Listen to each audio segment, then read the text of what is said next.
জানেন, প্রধানমন্ত্রী শেখ হাসিনা আজ রাষ্ট্রপতির কাছে পদত্যাগপত্র জমা দিয়েছেন এবং আমি তা গ্রহণ করেছি। প্রধানমন্ত্রীর পদত্যাগ ও বৈষম্য বিরোধী ছাত্র আন্দোলনে সৃষ্ট পরিস্থিতিতে আজ বঙ্গভবনে 3 বাহিনীর প্রধান এবং বিভিন্ন রাজনৈতিক দলের নেতৃবৃন্দ, সুশীল সমাজের প্রতিনিধি ও বৈষম্য বিরোধী ছাত্র আন্দোলনের কয়েকজন সমন্বয়কদের সাথে আলোচনা হয়। শুরুতেই সেনাপ্রধান বিরাজমান সার্বিক পরিস্থিতি ও রাজনৈতিক দলগুলোর সাথে তার আলোচনা সম্পর্কে আমাকে অবহিত করেন। রাজনৈতিক নেতৃবৃন্দ এ সময় তাদের বক্তব্য তুলে ধরেন। সভায় বৈষম্য বিরোধী ছাত্র আন্দোলনের নিহত শহীদদের স্মরণে শোক প্রস্তাব গৃহীত হয়। এছাড়া জরুরি ভিত্তিতে একটি অন্তর্বর্তীকালীন সরকার গঠনের সিদ্ধান্ত নেওয়া হয়। সকল দল ও অংশীজনদের সাথে আলোচনা করে গঠিত অন্তর্বর্তীকালীন সরকার যত দ্রুত সম্ভব নির্বাচনের ব্যবস্থা করবে। বৈষম্য বিরোধী ছাত্র আন্দোলন ও বিভিন্ন মিথ্যা মামলায় আটক সহ সকল বন্দীদের মুক্তি দেওয়া হবে। বৈষম্য বিরোধী ছাত্র আন্দোলনের নিহতদের পরিবারদের ক্ষতিপূরণ প্রদান ও আহতদের সুচিকিৎসার প্রয়োজনীয় সকল সহায়তা দেওয়া হবে।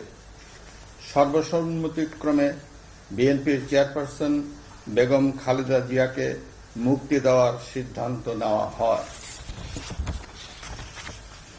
প্রিয় দেশবাসী, আমি দেশের আইন শৃঙ্খলা পরিস্থিতি স্বাভাবিক করতে এবং লুপ্তরাজ ও ধ্বংসাত্মক কর্মকাণ্ড বন্ধ করতে রাজনৈতিক দলগুলোর প্রতি আহ্বান জানাচ্ছি।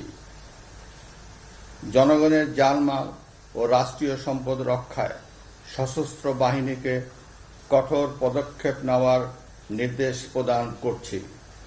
সাম্প্রদায়িক সম্প্রীতি ও সংখ্যালঘুদের নিরাপত্তা নিশ্চিত করতে এবং সরকারি সম্পত্তি রক্ষায় সকলকে এগিয়ে আসার আহ্বান জানাচ্ছি। দেশের অর্থনীতি, প্রশাসন ও শিল্প কল কারখানা চালু রাখার লক্ষ্যে সকলকে কার্যকর ভূমিকা রাখার আহ্বান জানাই। ছাত্র নেতৃবৃন্দ ও শিক্ষকদের সাথে আলোচনা সাপেক্ষে অতি শীঘ্রই শিক্ষা প্রতিষ্ঠানগুলি খুলে দেওয়া হবে। এছাড়া যারা হত্যা ও সহিংসতার সাথে জড়িত নিরপেক্ষ তদন্তের মাধ্যমে তাদেরকে আইনের আওতায় আনা হবে। গণপ্রজাতন্ত্রী বাংলাদেশের সংবিধান অনুযায়ী অনতি বিলম্বে বর্তমান সংসদ বিলুপ্ত করা হবে। দেশের সকল অফিস আদালত আগামীকাল থেকেই স্বাভাবিকভাবেই চলবে।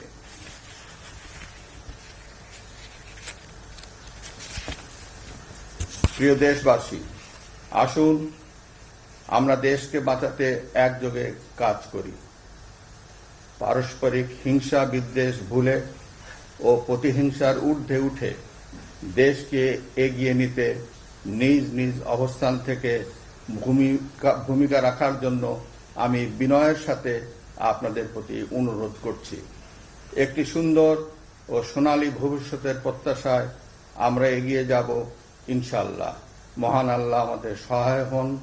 খোদা হাফেজ। বাংলাদেশ চিরজীবী হোক।